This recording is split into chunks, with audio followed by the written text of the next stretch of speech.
आज हम जिस टॉपिक पर बातें करेंगे वो टॉपिक है कोलाइड। ये कोलाइड क्या होता है, आज इसकी आरंभिक अवधारणा क्या है, आज हम इस पे चर्चा करेंगे जो क्लास 9th का है। तो इस वीडियो को देखने से पहले अगर मेरे आप चैनल से नहीं जुड़े हैं तो प्लीज़ मेरे चैनल को सब्सक्राइब करें और मेरे चैनल को शेयर करें, ठीक। तो अब हम चलते हैं कोलाइड की प्रारंभिक अवधारणा क्या है। कोलाइड 1861 ईस्वी में थॉमस ग्राहम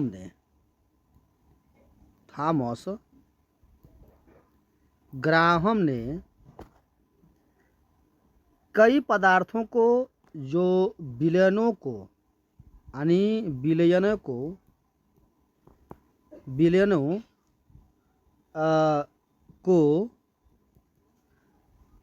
पार्चमेंट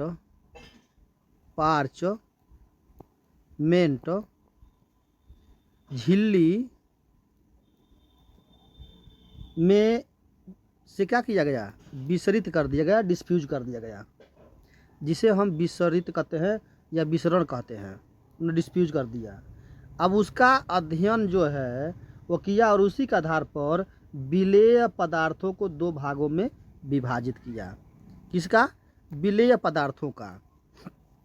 अब यहाँ देखते हैं तो विलेय पदार्थों का थॉमस ग्राहम ने दो भागों में विभाजित किया है। विलेय पदार्थ को, विलेय को पहला का किया है, पहला है आपका क्रिस्टल लाभ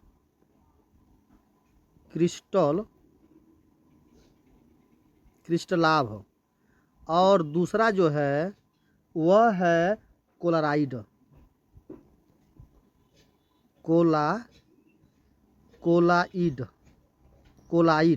तो पहला है क्रिस्टल लाभ, विलेय का दो विलेय पदार्थ का दो भाग किया गया है, क्रिस्टलाफ और कोलाइड दो भागों में विभाजित किया है थॉमस ग्राहम ने 1861 ईस्वी में।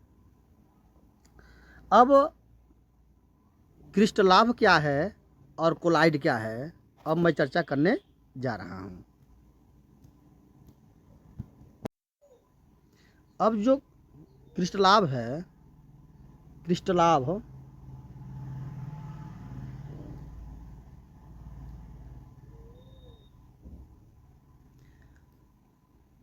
वे पदार्थ, क्रिस्टलाफ क्या है तो वो पदार्थ जिसका जलीय विलयन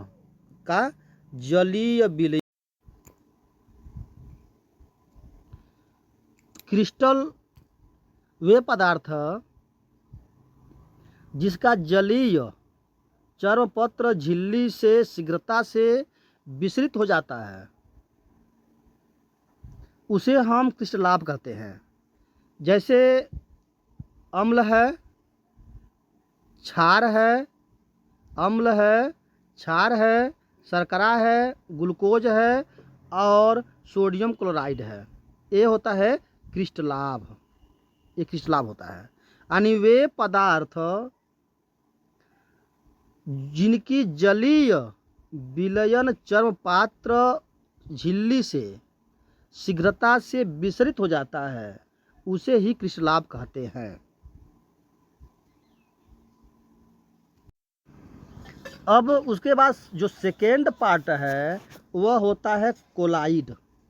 कोलाइड क्या है वो पहले देख लेते हैं।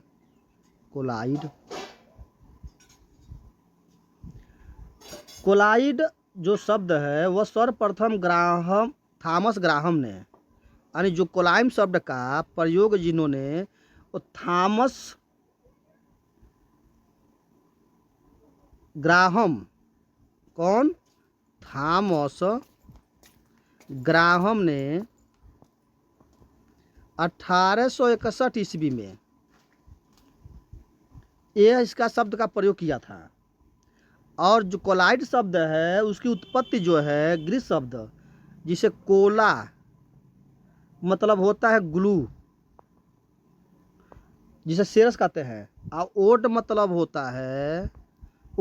होता है लाइक, पसंद, लाइक। तो ये दो चीज़ जो कोलाइड है वह दो शब्दों से मिला है। ये शब्द जो है वह है ग्रीक शब्द है।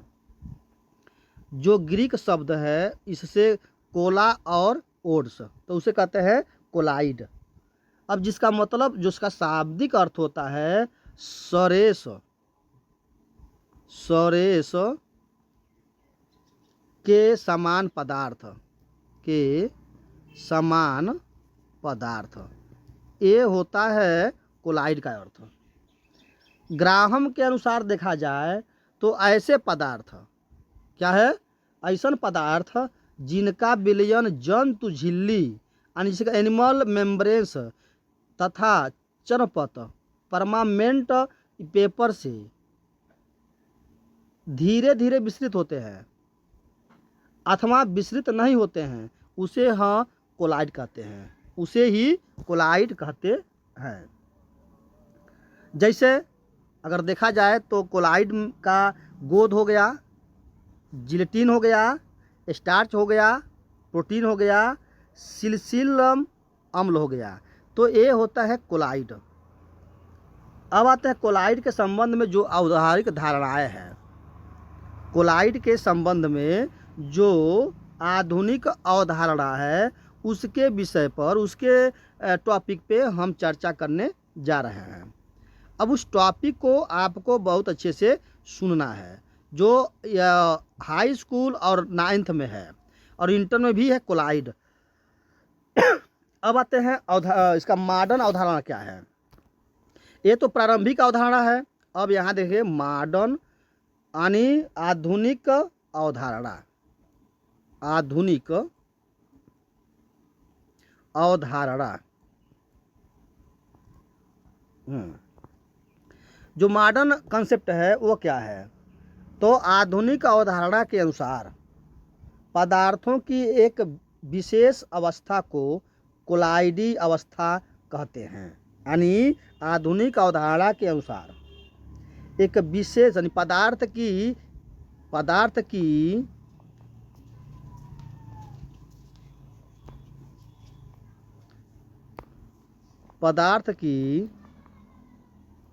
एक विशेष अवस्था को कोलाइड कहते हैं। किसका, पदार्थ की विशेष अवस्था को यानी स्टेट या इसे कहते हैं कंडीशन को, अवस्था को कोलाइड कहते हैं। ठीक, पदार्थों की यह अवस्था जो होता है, पदार्थ की जो अवस्थाएं होती है उनके कणों के आकार पर निर्भर रहती है। मतलब जो होता पदार्थों की यह जो अवस्था, वह कौन, आधुनिक अवधारणा के पदार्थ की जो कोलाइड की अवस्था है उनके कणों के आधार पर वह निर्भर होती है। किसके आधार पर, तो कणों के आकार के आधार पर, कणों के आकार मतलब साइज के आधार पर ये निर्भर होती है। जब किसी पदार्थ के कणों का आकार, अगर कहा जाए जब किसी पदार्थ के कणों का आकार, कणों का आकार 10⁻⁻⁴ से लेकर और 10⁻⁻7 सेमी तक के क्षेत्र में होता है, तथा पदार्थ के कण किसी माध्यम में परिलक्षित होते हैं, तो वह पदार्थ की अवस्था को कोलाइड अवस्था कहते हैं। यानी 10⁻⁴ से लेकर 10⁻⁻7 तक सेमी आकार वाले, अगर उसमें उसके क्षेत्र में जो कणों की माध्यमिक परिलक्षित होते हैं, उस पदार्थ की कोलाइड अवस्था कहलाते हैं। कोलाइड कोई पदार्थ नहीं है। क्या है, कोलाइड कोई पदार्थ नहीं है। यह एक क्या है, जगह है जिसकी अवस्था 10⁻⁻⁴ है, मतलब 10⁻⁴ से लेकर 10⁻⁷ के बीच के स्थान में जो पदार्थ कणों के माध्यम से परिलक्षित होती है। अब जाना ये वरन किसी पदार्थ का एक विशेष अवस्था है। जो क्लोराइड है वह अवस्था है, ये कोई पदार्थ नहीं है, जिसे क्लोराइड अवस्था कहते हैं। अतः क्लोराइड जो देखा जाए तो क्लोराइड तथा क्लोराइडी पदार्थ दोनों, क्लोराइड और क्लोराइडी पदार्थ जो शब्दों के स्थान पर क्लोराइडी अवस्था शब्द का प्रयोग आधुनिक प्रयुक्त होता है। अब ना तो किसी विलायक यानी ये तो रहा विलेय, विलायक के किसी दूसरे कणों के विकणों यानी विलेय पदार्थ के यानी किसके, तो क्लोराइड के आधार पर या क्लोराइड के आधार पर जो है विलेय पदार्थ के दो भाग हैं, पहला क्रिस्टलाभ दूसरा क्लोराइड। उसके बाद विलायक के, अब ये होता विलयन, विलयन दो चीज़ से मिलकर बना है, विलेय और विलायक। तो यह जो विलायक में किसी दूसरे पदार्थ के कणों को वितरित करने पर 3 प्रकार के तंत्र या निकाय या सिस्टम होते हैं।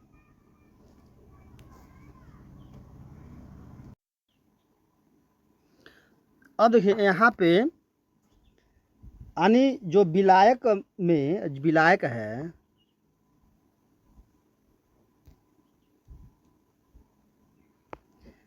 विलायक, तो यह विलायक जो है वह दूसरे पदार्थ कणों को वितरित करने पर 3 प्रकार के तंत्र प्राप्त होते हैं। अब इसमें 3 प्रकार के तंत्र कौन कौन हैं? यह तंत्र जिसे हम कहते हैं सिस्टम, 3 तंत्र कौन है? पहला होता है वास्तविक विलयन, वास्तविक रियल जिसे कहते हैं ट्रू सॉल्यूशन, वास्तविक विलयन। दूसरा होता है इसमें निलंबन, और तीसरा होता है कोलाइडी निकाय, कोलाइडी निकाय। तो इस तरह का विलायक जो होते हैं वह विलायक का जो तंत्र होते हैं 3 प्रकार के होते हैं। अगर हम बात करते हैं वास्तविक विलायन के, वास्तविक विलयन का, ट्रू सॉल्यूशन का, तो यह एक समांगी मिश्रण होता है। क्या होता है? होमोजेनस मिश्रण होता है, समांगी मिश्रण होता है, समांगी मिश्रण होता है। इसमें विलेय तथा विलायक कणों का आकार व्यास लगभग बराबर होता है तथा लगभग यह क्या होता है 10⁻⁸ सेमी होता है, और इसके श्रेणी में आते हैं। इन्हें शक्तिशाली सूक्ष्मदर्शी से नहीं देखा जा सकता है, यानी इन्हें शक्तिशाली सूक्ष्मदर्शी से भी नहीं देखा जा सकता है, क्योंकि नमक का जल विलयन एक वास्तविक विलयन है। नमक को अगर हम NaCl को, नमक NaCl को हम जब जल में, किसमें, जब H2O में जल में विलयन करते हैं तो एक विलयन वास्तविक विलयन कहलाती है, नमक और जल। अब आते हैं निलंबन।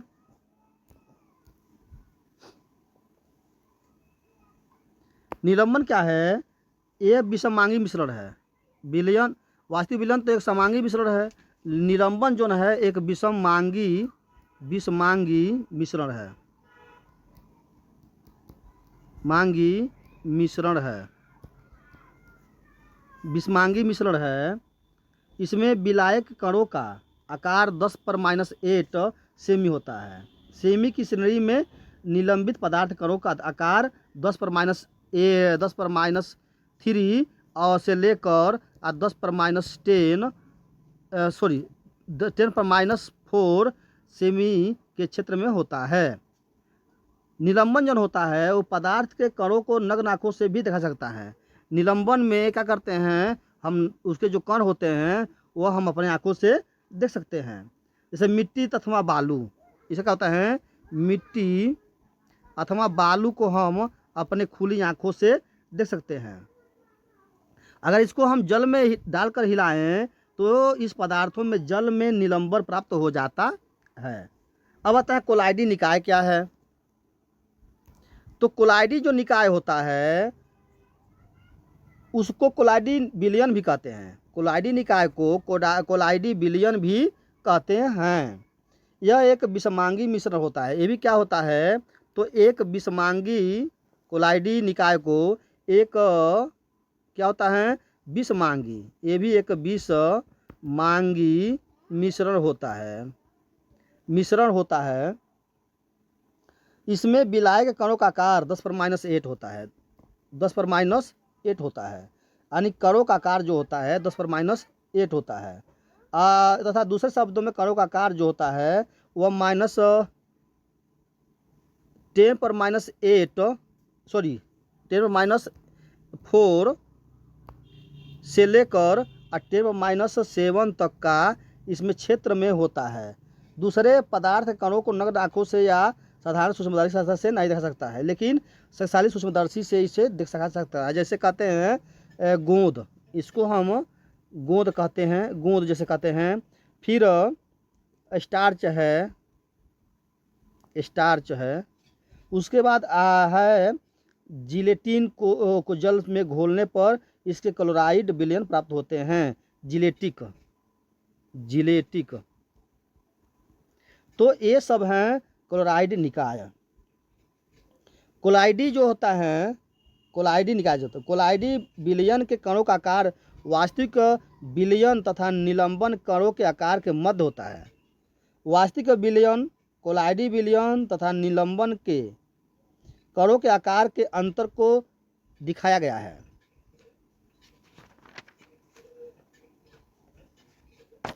बताया गया है। अब मैं बात करूंगा कोलाइडी विलयनों का वर्गीकरण। कोलाइडी विलयनों का वर्गीकरण। अब हम देखते हैं कोलाइडी विलयनों का वर्गीकरण। कोलाइडी विलयनों का वर्गीकरण। Classification of colloidal solution. कोलाइडी विलयन दो प्रवस्थाएं होती है। जो कोलाइडी विलयन है यह दो तरह के होते हैं। पहला होता है परिप्रेक्ष्य माध्यम।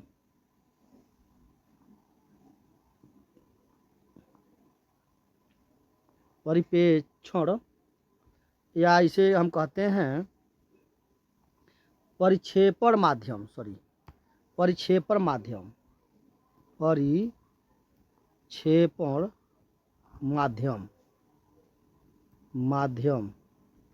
और दूसरा को हम कहते हैं परिक्षिप्त प्रावस्था। परिक्षिप्त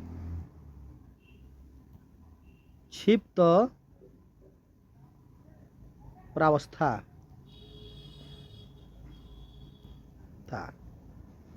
यह आवश्यक नहीं होता है कि परिप्रेक्ष्य माध्यम सदैव द्रव हो, या इसे भी कह सकते हैं तथा परिक्षिप्त अवस्था सदैव ठोस हो। ये प्रावस्थाएं ठोस, द्रव और गैस में किसी भी भौतिक अवस्था में हो सकती है, परंतु किसी भी गैस को किसी दूसरे गैस से परिक्षिप्त करने पर सदैव वास्तविक विलयन प्राप्त होता है। इस आधार पर कुल 8 प्रकार के कोलाइडी विलयन हैं। कुल 8 प्रकार के, यहाँ 8 प्रकार के कोलाइडी विलयन होता है। क्या होता है? पहला ठोस। इसे हम कहें इसे ठोस, तो ठोस में ठोस साल्व, जिसे हम साल कहते हैं, रंगीन कीमती रत्न जैसे रूबी और मोती तथा रंगीन कांच। दूसरा में ठोस परिक्षेपण माध्यम द्वारा ठोस, उसका परिक्षिप्त अवस्था होता है द्रव, और कोलाइडी विलयन का नाम होता है जेली, और यह आर्द्र पनीर, मक्खन, फलों की जेली होता है। तो इस प्रकार 8 प्रकार के कोलाइडी विलयन होते हैं। कोलाइडी विलयनों के जो प्रमुख गुण है, इसे मेन प्रॉपर्टीज ऑफ कोलाइडी सॉल्यूशन कहते हैं, उसका क्या होता है प्रमुख गुण, तो हम यहाँ अब बताएंगे आपको। अब इसमें जो प्रमुख गुण होते हैं उसमें पहला होता है आकार। पहला जो गुण होते हैं आकार, इसे हम गुण यहाँ कर दें, कोलाइडी विलयनों का प्रमुख गुण, तो पहला होता है आकार, ठीक। उसके बाद होता है रंग, उसके बाद होता है विषमांगी प्रकृति,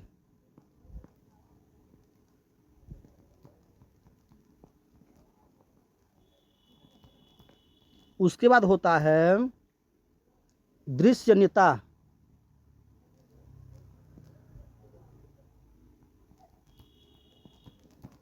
और उसके बाद होता है फिल्टरनीयता,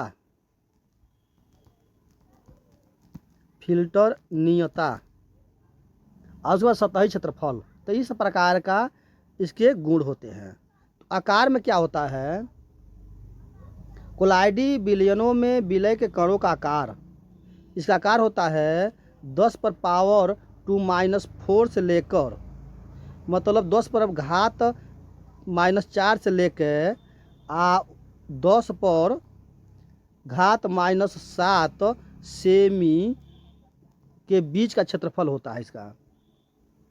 रंग कैसा होता है, तो रंग इसका कोलाइडी विलयन में उपस्थित विलय के कणों द्वारा जो प्रकीर्ण इसके स्केचर सब प्रकाश की तरंग दैर्घ्य पर निर्भर करता है। विलय की मूल अवस्था में रंग भिन्न भिन्न होते हैं। इसके रंग क्या होते हैं, तरंग दैर्घ्य पर यह निर्भर करता है, इसके रंग कोलाइडी विलयन का। उसके बाद होता है विषमांगी प्रकृति। ये विषमांगी होते हैं, इसके दो प्रावस्थाएं फेजेज होती है। पहला जो प्रावस्था सतत कंटिन्यू फेज, और दूसरा होता है परिपेक्ष माध्यम डिस्परेशन मीडियम होते हैं। दूसरी प्रावस्था परिक्षिप्त अवस्था डिस्परेस्ड फेज कहते हैं। अब आते हैं दृश्यनीयता। कोलाइडी विलयन में परिक्षिप्त अवस्था के कणों को नग्न आँखों या साधारण सूक्ष्मदर्शी की सहायता से नहीं देखा जा सकता है, लेकिन जो शक्तिशाली सूक्ष्मदर्शी होता है उससे देखा जा सकता है।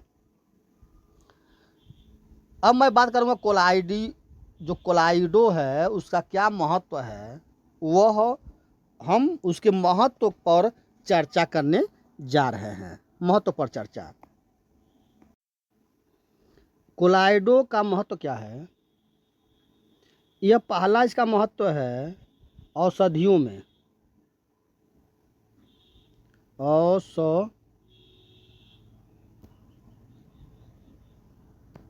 औषधियों में,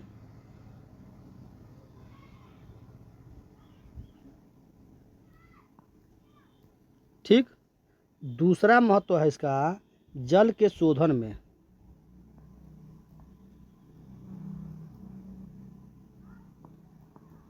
जल के शोधन में।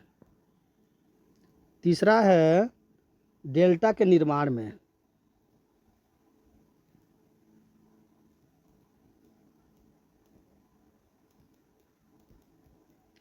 चौथा है रबर उद्योग में।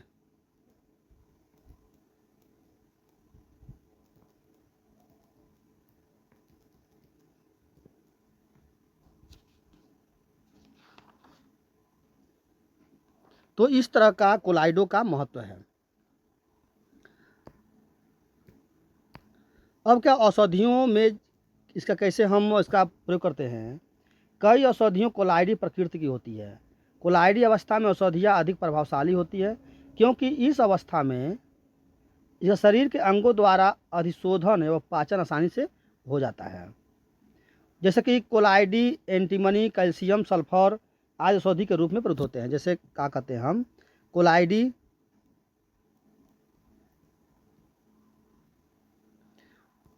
हो गया, एंटीमनी हो गया, एंटीमनी, कैल्शियम हो गया, और सल्फर हो गया। यह क्या है, औषधि के रूप में प्रयुक्त होता है। उसके बाद आता है जल के शोधन में। कोलाइड का जो महत्व है वह जल के शोधन में। तो जल के शोधन में क्या होता है, प्राकृतिक स्रोत जैसे कुआं, कुआं, तालाब, उसके बाद है नाली, नदियाँ। इससे क्या होता है, जल में धूल, मिट्टी के कण, ऋणावेशित कोलाइडी के रूप में अशुद्धियाँ होती है। इन अशुद्धियों को दूर करने के लिए जल में पोटास एलम यानी साधारण फिटकरी डाला जाता है। क्या हो जाता है, इसमें पोटास एलम डाला जाता है, पोटास एलम डाला जाता है, एलम, जिसे हम कहते हैं साधारण फिटकरी। तो पोटास एलम का एल्युमिनियम आयन जिसे कहते हैं एल्युमिनियम धनायन, ऋणावेशित क्लोराइड अशुद्धियों को स्कंदित कर देते हैं, जिसे अशुद्धियाँ अवक्षेप के रूप में नीचे बैठ जाती है। उन्हें छाकर या निथार कर शुद्ध जल प्राप्त किया जा सकता है। तो जल के शोधन में कोलाइडों का महत्व होता है। अब आते हैं डेल्टा के निर्माण में कैसे इसका यूज किया जाता है। तो डेल्टा के निर्माण में नदियों के जल में मिट्टी, रेत, अन्य शुद्धियाँ अवशेषित ऋणावेशित कोलाइडी अवस्था में निलंबित रहते हैं। समुद्र के जल में सोडियम क्लोराइड तथा अन्य, सोडियम क्लोराइड मतलब होता है NaCl, सोडियम क्लोराइड नमक जिसे, और अन्य विद्युत अपघटय उपस्थित होते हैं। फिर नदी समुद्र के जल में मिलती है और उसमें उपस्थित मिट्टी, रेत के ऋणावेशित कोलाइडी कण समुद्र में उपस्थित विद्युत अपघटयों द्वारा स्कंदित होकर दोनों के संगम पर त्रिभुजाकार आकृति के रूप में एकत्रित होती है, जिसे हम कहते हैं डेल्टा। रबर के उद्योग में कैसे होता है, रबर के पेड़ से निकलने वाले जो दूध को लेटेक्स कहते हैं। क्या कहते हैं, लेटेक्स कहते हैं, जो रबर के पेड़ से दूध निकलता है।